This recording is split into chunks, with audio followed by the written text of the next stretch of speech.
Hey rockers, welcome back to Bloody F Mess Official. It's been a minute, man. Yeah, I am back to bring you yet another true story, and tonight we're going to go back to the year 2006 and talk about a band that you may like, you may not like, but I like them.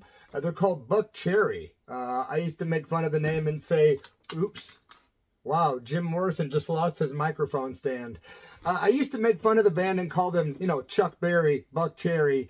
But the truth is, they say that they got their name from a drag queen friend of theirs that was named BUCKCHERRY. And that's how they got the name. So it wasn't based on the spoonerism of Chuck Berry versus BUCKCHERRY. Never mind.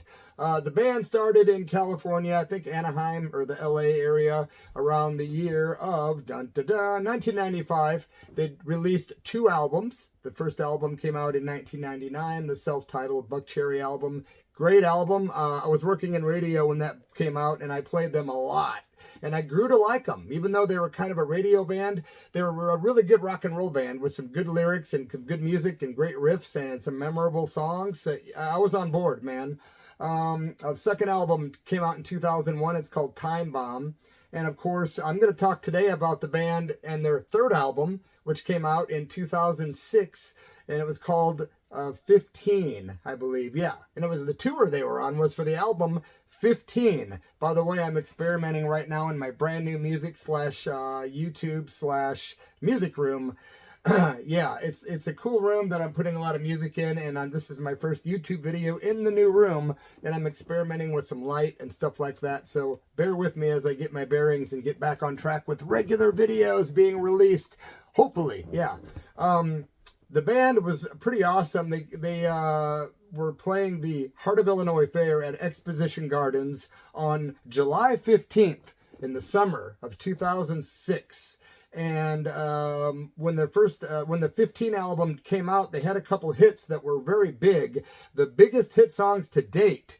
The band kind of broke up in 2002 when Josh Todd, the vocalist, left to pursue a solo career after the first 2 albums. They did reform with the new lineup, of course. Josh Todd on Jim Morrison and Mr. Rogers both just fell and hit the deck. I'm losing my entire crew. Anyway, man. Keith Nelson, the guitar player for BUCKCHERRY, was still in the band, and so was Josh Todd, but the rhythm section was gone. They had some new guys, new sounds, and they had the hit song that was titled Crazy Bitch and a song called Sorry that were both big hits for the band, and everyone loved those tunes. So when they reformed in 2005 and put that album out in 2006 in April, we got to see them just a few months later in the summer, and everyone was singing these songs at the show, of course. Any more information I need to tell you guys about before I go into this story? Well, I will say this. On the night of the show, on July 15th, 2006, the opening act was a band called Blackstone Cherry, a band formed in Kentucky in 2001. A really killer band, actually, a powerhouse, man. Those guys are like a 4-piece band, I believe, and they still play to this day. They just released their newest album, Screaming at the Sky. I think it's their 8th album. It just came out last year, and they were very heavy. I remember I really liked them. I thought they were a great opening act. I really don't know a lot of their songs by heart or titles, but I had heard them on the radio being played, like minor, airplay. And the band was great as an opening act. Now, there was a huge tent. This was an outside show in Peoria at Exposition Gardens at the Heart of Illinois Fair. There was a huge tent that everyone stood under, right? And everyone, of course, being in the Midwest, they're drinking beer by the gallons. Everyone's got their plastic beer cup if you were 21. And it was a really rowdy crowd, as all Midwest crowds are at rock and roll shows. They were fantastic. And I remember everyone being in a real party mood. I went there with Sister Tracy, of course, Tracy from Latitude 42 and the Church of Rock radio shows, and our daughter. That's right. Many of you thought Sister Tracy was my real sister. She's not.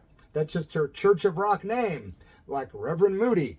Anyway, Sister Tracy and I and our daughter Audrey, who was about 13 at the time, went to see this concert, right? Because we're all big fans of BUCKCHERRY.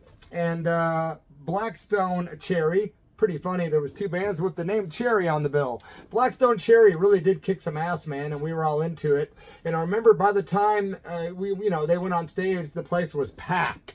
The crowd was raucous and just crazy. And we stood at the back because it was like, we'll make our way up front for BUCKCHERRY, man, and get to see them up front, that where all the action's at, which we did. By the time they did go on, I was ready. It was outside. It was real super hot, really hot in the Midwest, especially Illinois in the summer. The humidity there is just like sometimes unbearable. But we're out under this big tent, right? And BUCKCHERRY hits the stage, and Josh Todd, he's out there shirtless with all his tattoos. All the girls are going nuts for him, of course. And the band was just stellar, man. It was the new lineup, but they were, still same singer, still the same lead guitar player. They were kicking ass, and it was a small enough crowd to where it just felt so intimate because it was. And the guys, I could not find the exact set list that night. For some reason, I couldn't find it online, but I do know that on the average tour, they did the list in my hand, and so I'll name some of the songs they probably did that night, and I know that they did because I remember the hits. Crazy Bitch, of course, everyone was really into that. That was a huge radio hit. All Lit Up Again. That one was like a song they did later in the set, and it got everyone completely going crazy again because it's just a total party song. Let's face it, man. One of the best, really. Ridin', good song. Broken Glass, So Far. One of my favorite songs by BUCKCHERRY that they did live and that I love, even the studio version, is a song called For the Movies. You guys like that one? What a cool freaking tune, man. Also Slammin', Dead Again. They did Sorry from the new album 15 at the time. Fall, Everything, Lawless, Out of Line, Whiskey in the Morning. Check Your Head. That was another radio song that was really big that a lot of people liked. A real rocker, man. Dirty Mind, Sunshine, Carousel, Time Bomb, Place in the Sun. That's another song that was getting some radio airplay by BUCKCHERRY. And, Late Nights in Voodoo, just a great band, man, They're one of those bands that sounds good in the studio and on the radio, but when you see them live, they sound just like the record kind of thing. And I remember everyone singing along. I remember beer getting spilled all over. I remember the girls going crazy over Josh Todd, and he was just such an excellent front man. Did you know that Josh Todd was actually in line to be the singer of Velvet Revolver before Scott Weiland of Stone Temple Pilots? Yep. He actually spent like a month in the studio with those guys, recorded and completed like 10 songs, and then at the last minute, Slash stepped in and pulled the plug on the whole thing and said, nope. He didn't like the way Josh Todd's vocals came out sounding after they were recorded. So they got Scott Weiland, and the rest is history as far as Velvet Revolver. Also, I just did some looking up of what's going on with BUCKCHERRY now. They are literally, right now, this minute, in the studio in Nashville, Tennessee, recording their 11th album. So there's a band that did the right thing by getting into rock and roll, and Josh Todd probably did the right thing too by not going that solo career route. I mean, a lot of lead singers tend to do that and stuff, and I get it, kinda. But if you got a winning formula, why not just try to keep the team, or if not, do just like he and Keith Nelson, the guitar player, did, and keep the essential elements and get what you have to do to make the band have harmony and sound great. But I tell you, man, seeing those guys live was great, but this is not where the story even ends. Nope. At the end of the show, the band came out and did a little autograph session with the big table in the front. Now, here's the part I don't remember. You know how they say you can have selective memory? Well, I don't have selective memory. I just have fuzzy memory right now. I don't remember if it was Blackstone Cherry, but my mind tells me that it was Josh Todd and the boys that came out after the show, sat at a little plastic table, and signed autographs for people. Because I remember having photos before the 2020 fires that happened in Southern Oregon, and I remember seeing those guys sitting at a table signing autographs. I would almost bet my life on it. And I do remember getting something signed by Josh Todd, so I'm pretty positive. But here's where the story gets good, man. The guys came out, did the autograph session. If you were there, leave a comment below and tell me, do you remember that? Also, please subscribe to the channel and give the video a like at the end if you like it. Here's where the story changes. At the end of the show, we're like looking around for our daughter Audrey, right? And she's nowhere to be seen. So we're thinking, okay, she's in line to get an autograph, which she probably was because she had a dad in radio and a dad that was a rock singer for years and years and years since she was born. And she was just raised in rock and roll. So she gravitated towards the good stuff. Well, after the lines were very long to get autographs, by the way, and after that was all said and done, depending which band it was there signing, I think it was BUCKCHERRY, 99% for sure of that. After that big line was done, I was kind of burned out, man. The humidity was getting to me. I was ready to go. I'd had enough rock and roll. The show was killer. I was burned out, ready to rock. And then the line gets down to hardly anybody. The band leaves. We're like wandering around the place on the perimeter of the tent. The place is literally clearing out. Next thing you know, there's no one around, and we're going, where the hell is our daughter? She was gone. We were freaking. I was really freaking out. At this point, we started walking around to all the radio people that we knew from the different radio stations going, hey, man, our daughter's gone.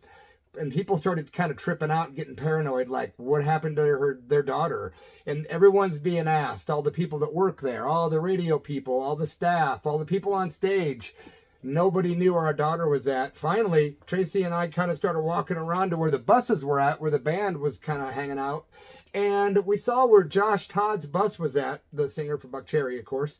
And sure enough, we get around to the corner, and there's our daughter talking to Josh Todd. And she had been for quite a while. Like, after he did autographs, we hung out for quite a while looking for her.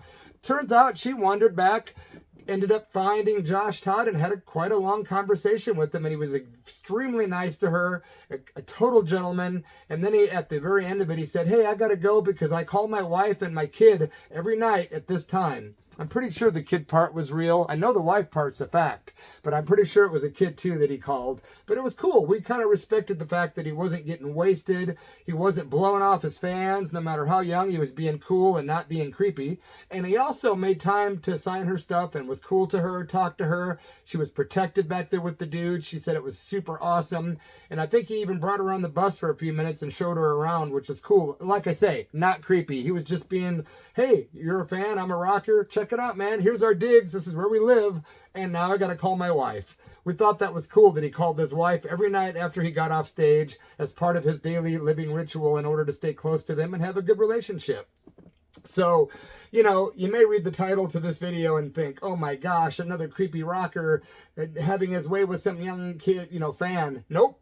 It wasn't that way with Josh Todd. He was quite the opposite. And like I said, seeing BUCKCHERRY live was killer. They're a great band, and I've always liked them. Some radio-friendly bands are kind of like enough to make you puke, and some of them are just killer, right? And they deserve to have the accolades they've deserved. And not all radio is bad. It's just that it's all controlled by these guys, corporate guys. What did I say in the past? Corporate guys in ties ruin radio with their power. Yeah, something like that. I did a song once with a band called Bloody and the Transfusions, and you can find our song on YouTube called FMFU. Those 4 letters, and that's my take on corporate radio. But hey, it's better than no radio, right? Listen, man, now that the story's over, and you know how I found my kid after the BUCKCHERRY concert, I want to give you a few little updates. Yep, I have moved to a new town in Oregon. Yep, I'm going to do another live soon, and I've had a lot of you guys ask me for Bloody Mess t-shirts for like a year.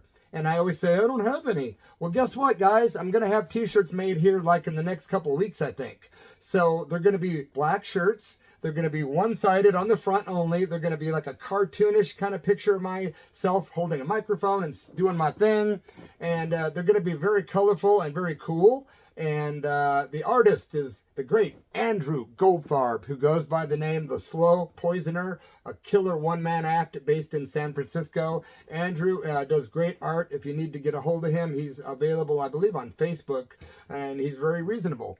Also, the shirts are being made by AJ Marsh and Jam Productions in Peoria, Illinois. Another place for great prices. If you need t-shirts made, I've gotten all my shirts made from them for the last 10, 15 years, and they are excellent. Maybe 20 years or more, I can't remember, but they have great quality, great prices. Jam Productions t-shirts, Peoria, Illinois, and of course Andrew Goldfarb, The Slow Poisoner artwork. So my question is, Are you interested in a Bloody F Mess t-shirt? If so, please leave a comment below and let me know what size you wear and how many you would like, or if you would like one. And that way I can go back later when I get the shirts and say, hey dude, or dudette, or whatever you go by, the shirts are made. Let's work out a plan, and I'm going to accept PayPal, Venmo, Cash App, and Zelle. Or good old-fashioned snail mail. Yep, checks, money orders, well-concealed cash. Anyone interested in ordering a Bloody F Mess t-shirt, let me know in the comments below, please, and what size you wear. Also, I've got about 10 copies of my new Dark Days Unfazed album available on vinyl left, and maybe 30 CDs left. If you're interested in that, hit me up in the description area where my email is always located. Thank you so much for coming to check out my little story of losing my daughter backstage at a BUCKCHERRY concert, and how Josh Todd was anything but creepy. He was cool. And long live that sweaty, dirty, sleazy rock and roll, whether it makes it to the radio or not, man. As long as it's good and hits you right in the gut and you know where else. That's all that matters. There'll be more stories very soon here at Bloody F Mess Official. Stay cool, stay young, stay free. Cheers.